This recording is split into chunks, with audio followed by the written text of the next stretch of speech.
मैंने एक ख़त लिखा है वज़ीर ख़ारजा को, बरतानिया के वज़ीर ख़ारजा को, और उससे कहा कि वो मसला कश्मीर पर जो जो रीसेंट डेवलपमेंट हुई है उस पर जो है इन्वॉल्वमेंट करे।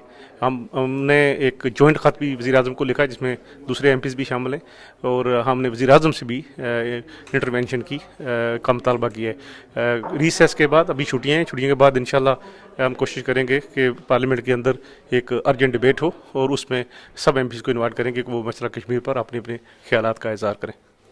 इस वक्त जो कड़ा वक्त है, आप क्या समझते हैं पाकिस्तान जो है वो जो मूवमेंट कर रहा है वो राइट डायरेक्शन में कर रहा है, जो इक़दाम हो रहे हैं वो कश्मीरी के मांगों के मुताबिक है या उसको आप चाहते हैं कि कोई तजवीज़? देखिए, पाकिस्तान की अपनी मजबूरियाँ हैं, वो ज़ाहिर है वो अपनी मजबूरियों को भी देखेंगे और उसके उसके मुताबिक वो बात करेंगे।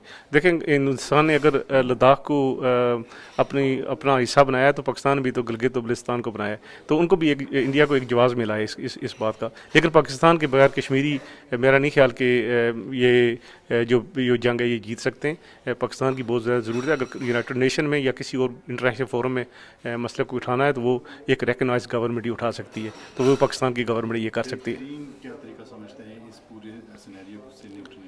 मेरा ख्याल है कि पाकिस्तान की जो फ़ॉरेन टीम है उन्हें मुख्तलिफ ममालिक के दौरे करने चाहिए और अर्जेंटली करने चाहिए, और लोगों को इस बात का जितने भी अक़वाम इंटरनेशनल उनको एहसास दिलाना चाहिए कि ये एक कश्मीरियों को के जो हकूक़ हैं उनको जो छीन लिया गया है कश्मीर में। जितने देखें वो वहाँ पर जो लोकल पुलिस थी उससे भी असला ले लिया गया, तो उनको भी वो ट्रस्ट नहीं कर रहे। जितनी भी प्रो इंडिया या एंटी इंडिया या प्रो पाकिस्तान या खुद मुख्तार की जितनी भी क़यादत थी वो सबको बंद कर दिया गया।